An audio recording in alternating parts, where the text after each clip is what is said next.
கருப்பு கோர்ட்டை நம்பி வர மக்கள் கிட்ட லாயரா நான் உங்களுக்கு இருக்கிறேன்னு சொல்லிட்டு பேபி கண்ணன் காசு மட்டும் வாங்கிட்டு தீர்ப்பை இழுத்தடிச்சிட்டு இருக்கிற அந்த கோர்ட்டுக்கும் பேபி கண்ணனுக்கும் ஆப்போசிட்டா இதை எதிர்த்து கேள்வி கேட்கிற விதமா கருப்பு சாமி வந்தா என்ன நடக்கும் அப்படிங்கறதுதான் இந்த கருப்பு படத்தோட ஒரு சின்ன பேஸ் பிளாட். இந்த படத்தோட ரிவ்யூக்கு போறதுக்கு முன்னாடி எப்போ போல ஹலோ ஹாய் ஃப்ரெண்ட்ஸ், நான் தான் உங்க ஜெயராமகிருஷ்ணன் பேசுறேன். குட்டி மெசேஜ்.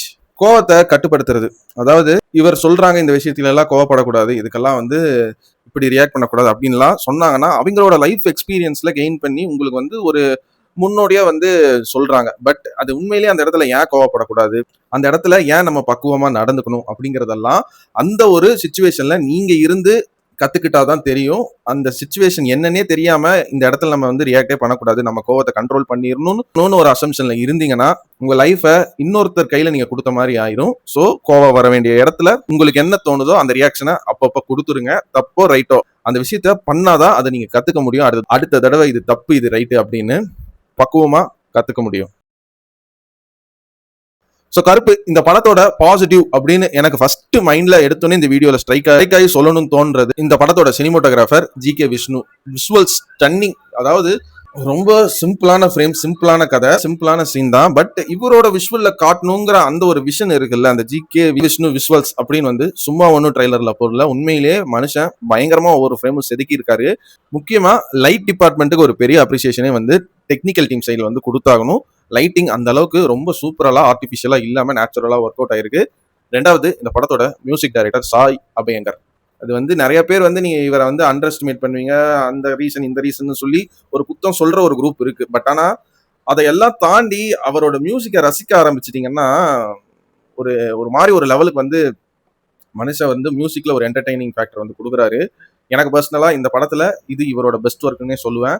அந்த அளவுக்கு எல்லா சைடுமே வந்து எமோஷனலா இருக்கட்டும், ஒரு எலிவேஷன் சீனா இருக்கட்டும், இல்ல ஒரு காமெடி சீனா இருக்கட்டும், இந்த மாதிரி எல்லா வகையான சீன்ஸுக்கும் தனித்தனியா ஆர்ஆர் ஒர்க்ஸ், பேக்ரவுண்ட் ஸ்கோர் சூப்பரா போட்டிருக்காரு சாய் அபியங்கர். படம் இந்த படத்தோட மூட அழகா செட் பண்ணி இருக்கிறது இவங்க ரெண்டு பேர் தான், சினிமோட்டோகிராஃபர் ஜி.கே. விஷ்ணுவும் மியூசிக் டைரக்டர் சாய் அபியங்கரும்.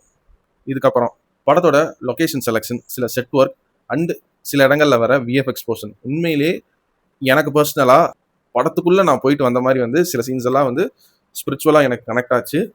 உங்களுக்கு இந்த படம் பார்க்கும்போது அந்த ஒரு ஸ்பிரிச்சுவல் கனெக்ட் மிஸ் ஆயிருச்சுன்னா இந்த படம் எங்கேயுமே வந்து கனெக்ட் ஆகாம சிங்க் ஆகாத படமா வந்து மாறுறதுக்கும் வாய்ப்பு இருக்கு. பட் மேஜரா நான் பார்த்த ஷோல எல்லாத்துக்குமே அந்த விஷயங்கள் கனெக்ட் ஆச்சு. எனக்கு பர்சனலா வந்து அந்த விஷயங்கள் ஆர்ஜே பாலாஜி காட்டின விதங்கிறது பிடிச்சிருந்துச்சு. ரொம்ப டிவைனாவும் போகாம ரொம்ப சயின்டிபிக்காவும் போகாம ஓரளவுக்கு பலதர மக்களுக்கு புரியுற மாதிரி அழகா இந்த கருப்பு படத்தை எடுத்து கொடுத்துருக்காரு. இந்த படத்தோட நெகட்டிவ் என்னன்னு கேட்டீங்கன்னா, இந்த படத்துக்குன்னு சில லாஜிக்ஸ் வந்து இந்த படத்துக்குள்ளேயே வந்து ஆர்ஜே பாலாஜி செட் பண்றாரு. பட் ஒரு சில இடங்கள்ல அந்த லாஜிக்கே வந்து மிஸ் ஆகிற மாதிரி எனக்கு ஃபீல் ஆச்சு. அண்ட் சில சீன்ஸுக்கு பேக் ஸ்டோரி அண்ட் டெப்த்துங்கிறது இன்னும் கொஞ்சம் டீட்டெயில்டா கொடுத்துருக்கலாமோ அப்படின்னு தோணுச்சு. முக்கியமா எமோஷனல் சீன்ஸுக்கு அண்ட் சில கேரக்டர்ஸை இன்னுமே ஸ்கிரீன் டைம் கொடுத்து அழகா காட்டியிருக்கலாம்னு தோணுச்சு. அண்ட் யூஸ்வலா ஆர்ஜே பாலாஜி படங்கள்ல வர அந்த ஒரு காமெடி மீட்டருங்கிறது இந்த படத்துலயும் இருக்கு. பட் காமெடிக்காக மட்டும் நம்பி வரவங்களுக்கு மேபி டிசப்பாயிண்ட் பண்ணலாம். ஆனா காமெடி இல்லைன்னு சொல்ல முடியாது.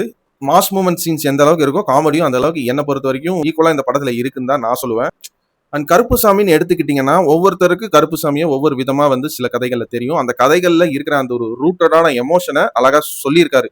பட் இன்னுமே கிரவுண்ட் லெவல்ல இறங்கி கதையை இன்னுமே ரூட்டடா எமோஷனல் கனெக்டோட எழுதி அதைய விஷுவல் பண்ணி காட்டியிருக்கலாம்னு நான் சொல்லுவேன். மற்றபடி எந்த ஒரு ஃபிளாஸுமே வந்து எனக்கு இந்த படத்துல பெருசா தெரியல. கண்டிப்பா ஃபேமிலியோட போயிட்டு வந்தீங்கன்னா, அதுவும் கருப்புசாமி பிடிச்சி ஸ்பிரிச்சுவலா இருக்கிற படங்கள் எனக்கு பிடிக்கும் அப்படின்னு நினைச்சிட்டீங்கன்னா உங்களுக்கான படம் தான் இந்த கருப்பு படமும்.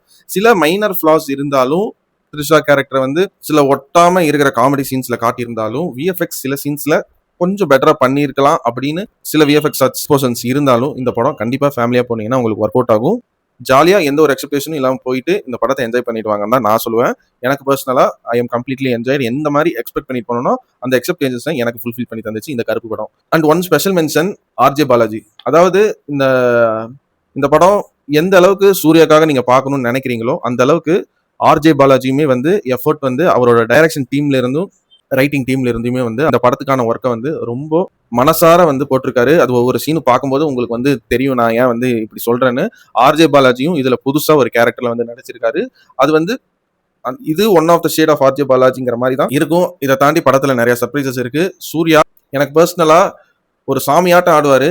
அந்த மாதிரி வந்து சூர்யாவை எந்த படத்துலயும் காமிச்ச மாதிரி எனக்கு ஞாபகம் இல்லை. ரொம்ப சூப்பரா டான்ஸ் ஆடி இருக்காரு. ஆக்டிங்குமே வந்து எஸ் இவர் தான், இந்த கதை இவரை தாண்டி வந்து வேற யாரும் நடிக்க முடியாது அப்படிங்கிற அளவுக்கு ஒரு நீட்டான கமர்ஷியல் மீட்டர் பிடிச்சி இந்த படத்தை நடிச்சு கொடுத்துருக்காரு சூர்யா. அண்ட் இந்த படத்துல மக்களை பத்தி ஆர்ஜே பாலாஜி யோசிக்கிற அந்த ஒரு பொலிட்டிக்கல் ஸ்டாண்டுங்கிறது இந்த படத்துலயுமே வந்து சொல்லியிருக்காரு. இதுக்கு முன்னாடி எடுத்த மூக்குத்தி அம்மன்லயுமே சரி, எல்கேஜிலையும் சரி, அந்த ஒரு மாஸ் ஆடியன்ஸ் மக்களுக்கான அந்த ஒரு கருத்தை இந்த படத்துல கமர்ஷியலா ஹேண்டில் பண்ண விதமும், அவரை எப்படி அதை பாக்குறாரு அப்படிங்கிற அந்த ஒரு விஷனுமே எனக்கு பர்சனலாக இந்த படத்தில் ஒர்க் அவுட் ஆச்சு. அது இந்த கதைக்கு தேவையானதாகவும் இருந்துச்சு. ஸ்பெஷல் மென்ஷன் ஒருத்தர் இருக்காரு.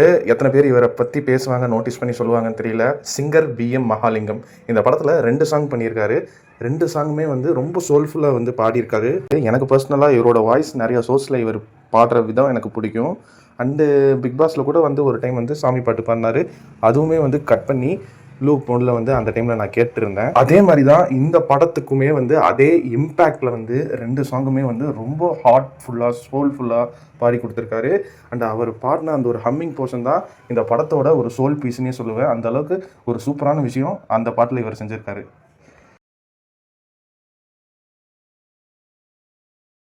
ஸோ மொத்தமாக ஸ்பாய்லரே இல்லாமல் இந்த படத்தை பற்றி எல்லாத்தையுமே வந்து கவர் பண்ணி இந்த ரிவ்யூவில் சொல்லிட்டேன்னு நினைக்கிறேன். இந்த கருப்பு படத்துக்கு என்னோட ரேட்டிங் என்னன்னு கேட்டிங்கன்னா 100க்கு தாராளமாக ஒரு 75 மார்க்ஸ் தருவாங்க. கருப்பு entertain and gives some space to audience to think.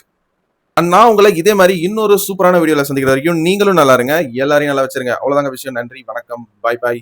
நான் வரேங்க.